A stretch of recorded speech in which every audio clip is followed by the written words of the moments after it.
I'm talking to you because we made a recording earlier and we was feeling a little right. Listen to some music and you know,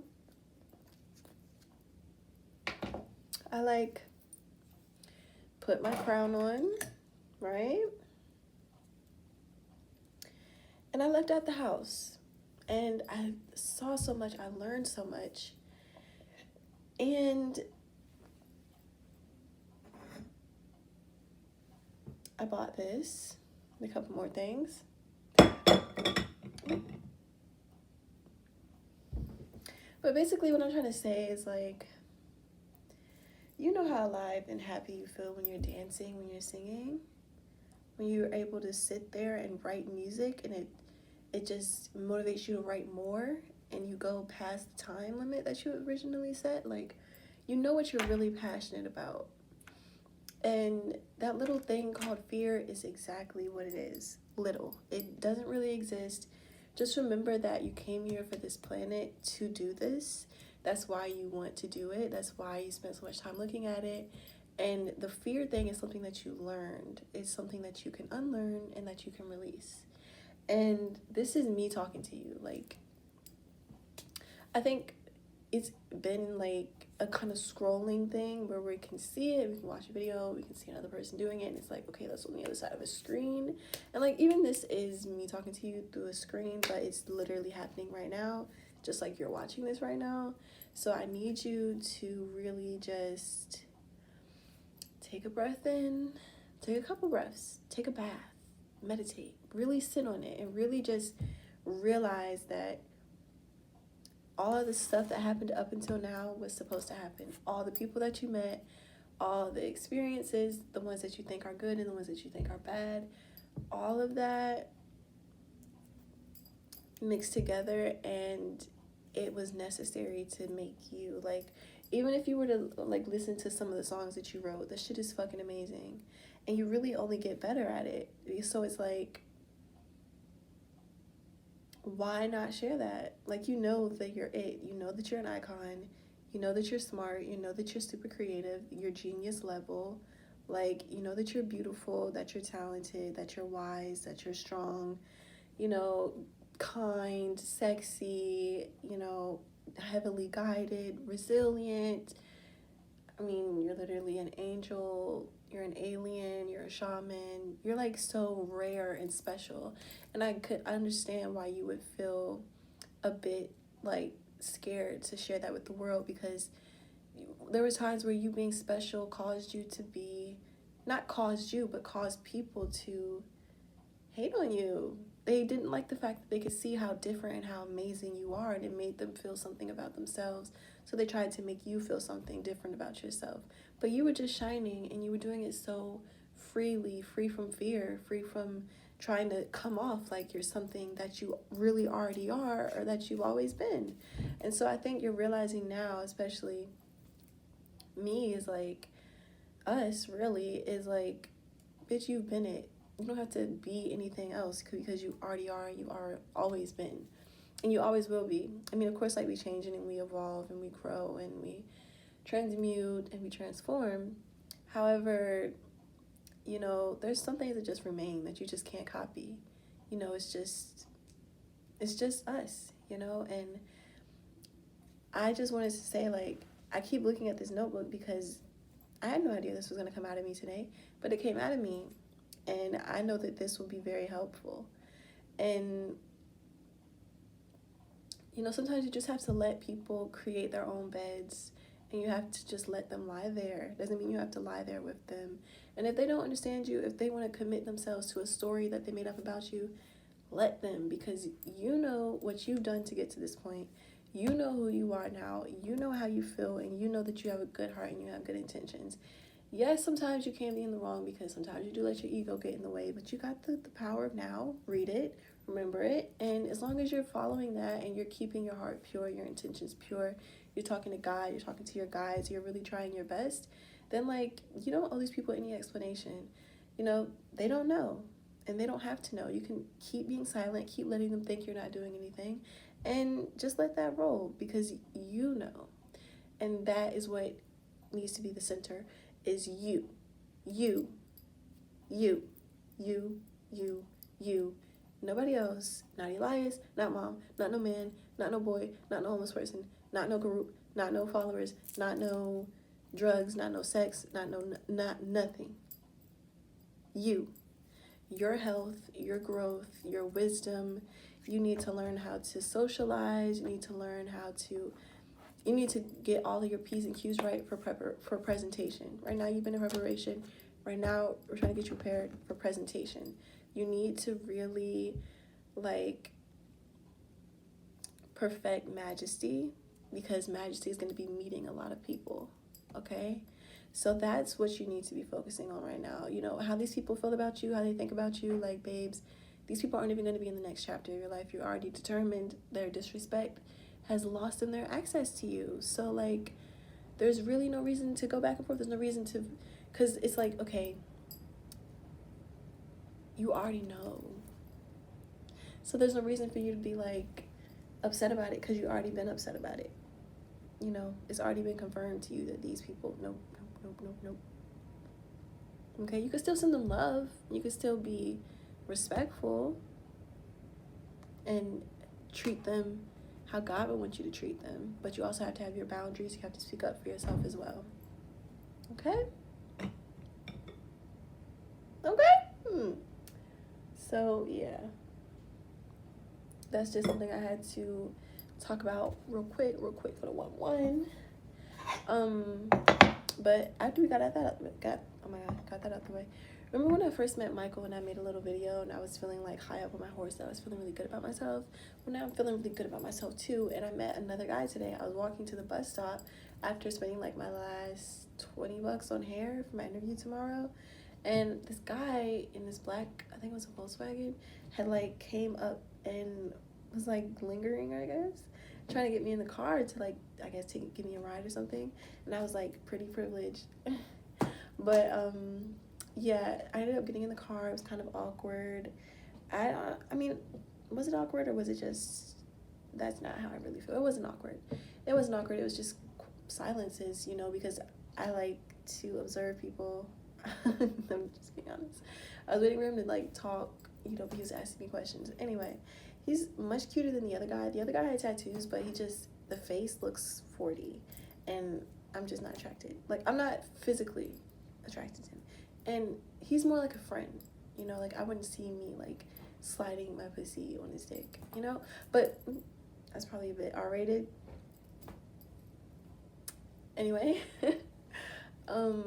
yeah, I just realized that I'm the shit, you know, and I just love how every time I die, I'm reborn and I just get sexier and smarter and wiser, and I feel even more loved, even more valuable, even more resilient. I just feel like it's like shaving your entire body and looking in the mirror, you know, and just feeling like the best stuff since the fucking toilet was invented. I don't even know. Like, I just feel like this beautiful ass being just existing, you know, and just my existence is just like shit, you know? Like, I really feel like God's gift. You know what I'm saying? Honestly, and I think it's really also because I finally decided, we're through. Like, period. Like, no more. And I think it's partly because of what I just talked about in the part 1. Is like, why am I keeping you around? Besides the dick, if we take the sex, which isn't really that good because it was just rooted in trauma for me. It was just me like wanting a distraction from my thoughts and how I was really feeling. And so I was like, oh, he's on my porch, he's in my face. How could this be of use to me? Let me get, you know? And it's like, but you could have just faced how you were feeling, transmuted it, and use that energy to move yourself forward. And I realize that now, and I'm glad, because 2 days before the new year, I decided I was not going to talk to him ever again. I was like, fuck Dick, fuck him, I'm cussing a lot. I really. Okay, anyway, so I was like set on no longer communicating with him. It was over, and it's over now. I decided that because when I was having sex, because when I was having sex with him, it was more like I had that moment of clarity, like while he was inside of me, and I was like, am I actually enjoying this? No, I'm not enjoying this. I'm kind of just here, kind of like how I was when I was being, when I was like 16, and I just remember him dragging me down the hallway. I remember laying on the bed and like seeing the sunset out of the window, and like everything else I just like separated from my body from there. I was like watching it happen, and it was like, I think that was a moment that I finally, now like looking back, I can realize like that was me disassociating or like separating and not really taking control of my life anymore. And it was kind of like a downhill slope from there. But I guess downhill that really turned into an uphill, because through all of the downs, I really just gained so much and grew so much. And honestly, I feel like a champion. I feel triumphant. I feel like I'm finally able to take up space now. I'm finally able to say, don't touch me. I'm finally able to, bite back and not feel like I have to just be the place to put it for people. Like, I don't have to take anything. I don't have to take dick. I don't have to take anybody's shit. I don't have to take any disrespect. I don't have to take any overstepping of my boundaries. I don't have to take any manipulation, anything. No. Get out of my life and stay out of my life. You're no longer welcome here anymore. And like, that's how I really feel like that's really what it is. And I can love him from a distance, because of course I still love that man. I will always love him, because when I love, my love is pure, my love is deep, and my love is real, because I'm literally like the realest bitch ever, honestly. Like, I came to this earth like this, and that's why I can't change this stuff about me. And I know for a fact that he knows that I'm a great person.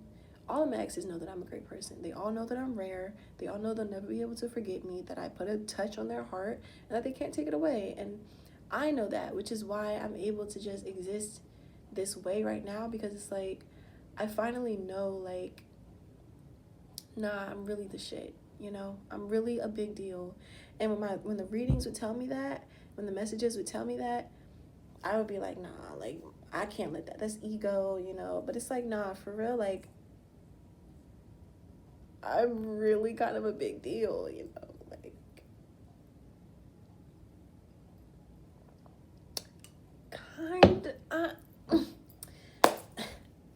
pop my color, like, for real, like, I'm really a big deal.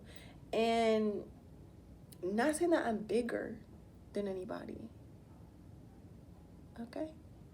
I'm simply saying what I bring to the table, what I carry within me, what I receive intuitively, creatively, spiritually, what I have and who I have around me, my ancestry, my purpose here on this planet, the heart that I have, which is made of gold, the gifts and the guidance that I've been bestowed. It's like, man, I'm really big shit, I'm heavy.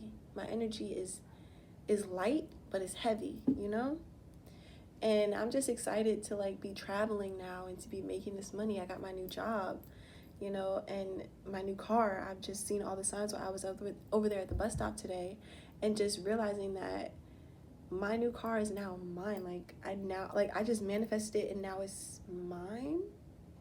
Like, what? I know, like, I'm gonna have to be homeless for a little while before like I get my new apartment and stuff, but like, honestly, I'm just glad that I'm finally leaving these people behind. And it's not, I really hope this is recording. I really hope so. It's not like I don't love them or anything, because of course I love you.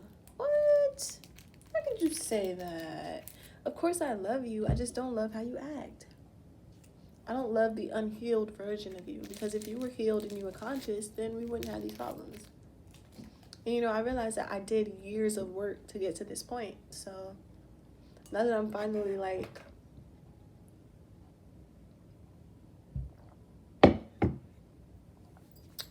ready to come out of hibernation, it's like, oh yeah, I'm refreshed, I'm renewed, I'm beautiful, you know, inside and out. And I realized not to hold on to regret, because I was talking to Q last night, no, the night before last night, which is the night that I decided, because I had smoked weed twice that day. I usually don't smoke weed at all. I haven't smoked weed for the past couple. I really don't smoke weed. I don't drink. And whenever I smoke weed, I either I stutter, or I get super quiet, or I get super talkative, and I talk